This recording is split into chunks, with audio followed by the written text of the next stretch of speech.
नमस्कार दोस्तों, मैं मनोज चतुर्वेदी शास्त्री आप सभी का लखनऊ के गोमती नगर विरामखंड 2 की ये रोड है जो कि जगन्नाथ मिश्र पार्क की ओर जाती है, उस पर इस समय मैं चल रहा हूं।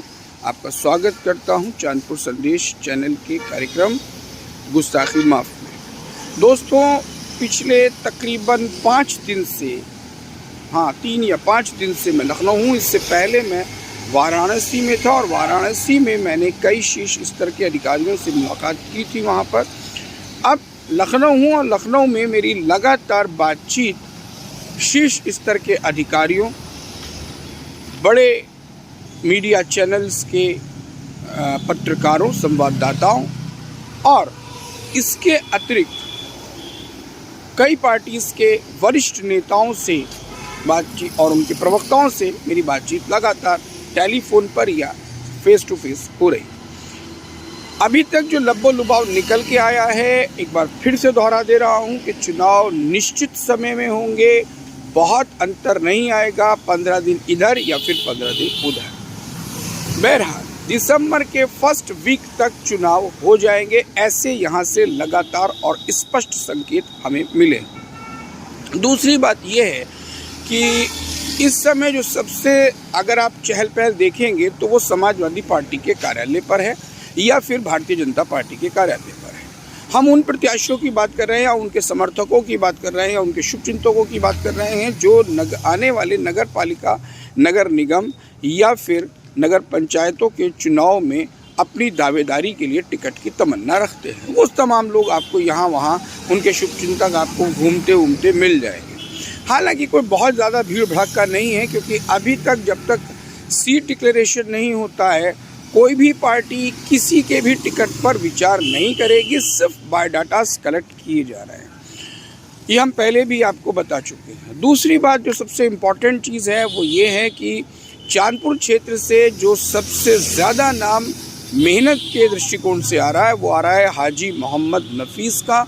और हाजी मोहम्मद नफीस के बारे में कहा जा रहा है कि वो लगातार दिन रात एक कर रहे हैं अपने चुनाव को जीतने के लिए। हालांकि इसके अलावा इमरान शेख, मोहम्मद ताहिर और ज्ञान प्रकाश वर्मा का भी नाम बहुत तेज़ी के साथ सामने आ रहा है। ज्ञान वर्मा और मोहम्मद ताहिर कई कैंप लगा चुके हैं, समाज के लिए कुछ करने की इच्छा प्रस्तुत कर रहे हैं। ज्ञान प्रकाश वर्मा पिछले 40 सालों से लगातार समाज सेवा करते चले आ रहे हैं। मोहम्मद ताहिर ने भी अपनी ऑर्गेनाइजेशन के माध्यम से समाज सेवा का बीड़ा उठाया है, कई निःशुल्क आई कैंप लगवाए। लेकिन सवाल यहाँ समाज सेवा का नहीं, राजनीति का है, और बिना राजनीति के कोई भी कार्य सफल नहीं होता जिसका संबंध राजनीति से होता है।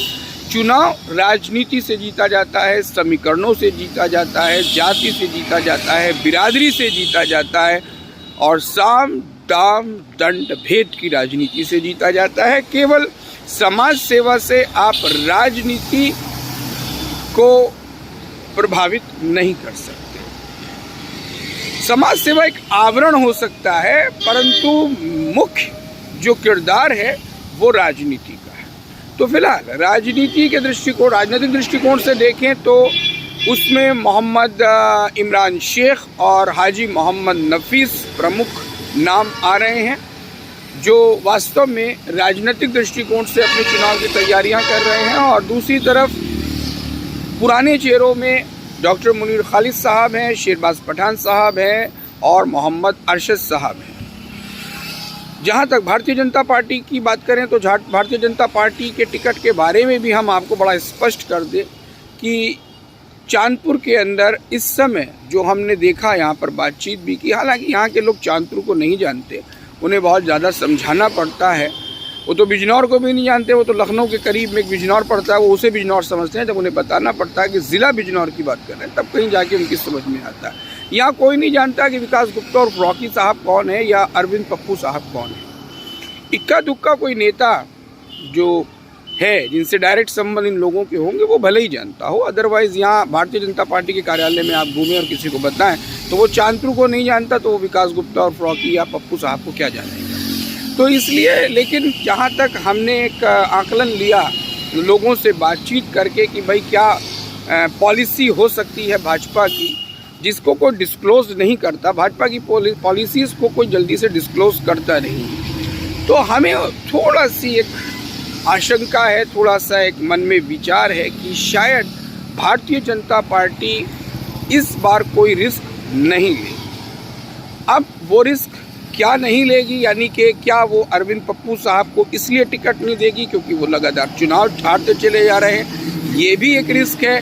और दूसरी तरफ विकास गुप्ता उर्फ रॉकी को टिकट देना भी अपने आप में रिस्क है, क्योंकि वो अभी चुनाव का अनुभव नहीं रखते, ये पहला चुनाव रॉकी साहब का होगा। तो अब उस रिस्क के क्या मायने निकाले जाएं, इस पर अभी हम कोई बहस नहीं करना चाहते। ये हम अच्छी तरीके से जानते हैं कि चांदपुर में बैठ के जो लोग लंबी लंबी डींगे हाँकते हैं कि हमारे फला से संबंध है, फला अधिकारी से हमारे संबंध है, तो यहाँ संबंध तो हम जैसे लोगों के भी हैं और बहुत अच्छे संबंध हैं ईश्वर की कृपा से, और बहुत गहरे संबंध हैं और बड़े हाई लेवल के संबंध हैं, ऐसा कुछ भी नहीं है।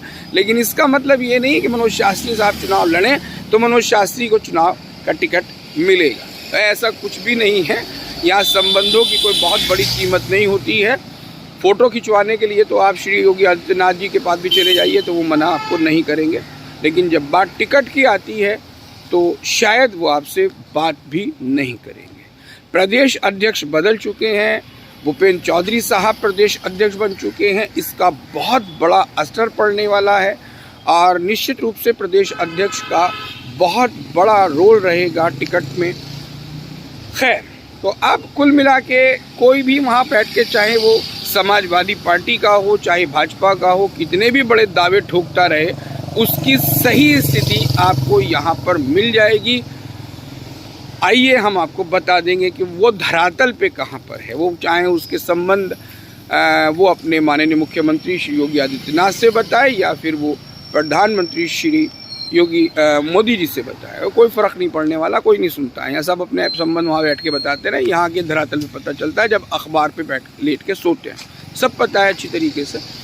इसलिए संबंधों का कोई ख़ास महत्व नहीं होने वाला है। पार्टियां अपने समीकरणों के अनुसार से, अपने जो उनकी कमेटी है, जो उनका संगठन है, उसके मांग के हिसाब से सब चीज़ें तय करने के बाद ही टिकट देगी।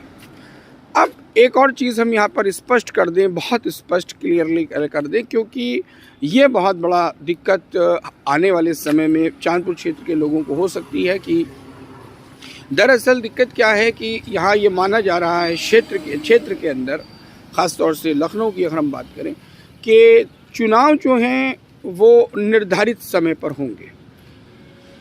लोग दूसरी तरफ ये भी कह रहे हैं कि नहीं सब चुनाव टल, बड़ी ऊहापोह की स्थिति लगभग है यहाँ आवाम में या छुट भइये नेताओं में। हालांकि बड़े प्रशासनिक स्तरों के नेताओं या बड़े स्तर के नेताओं पर कोई किसी तरह का प्रभाव नहीं पड़ रहा है, वो मान के चल रहे हैं कि चुनाव नियत समय पर ही होगा। इस चीज़ का चांदपुर में बहुत ज़्यादा तरीके से दुष्प्रचार कुछ लोग कर रहे हैं, जिनकी तैयारियां नहीं हैं, वो लोग शोर मचाते घूम रहे हैं कि साहब चुनाव टलेंगे, चुनाव नहीं होंगे, 2 महीने बाद होंगे या 6 महीने बाद होंगे या लोकसभा के बाद होंगे, वो तमाम शोर मचाते घूम रहे हैं।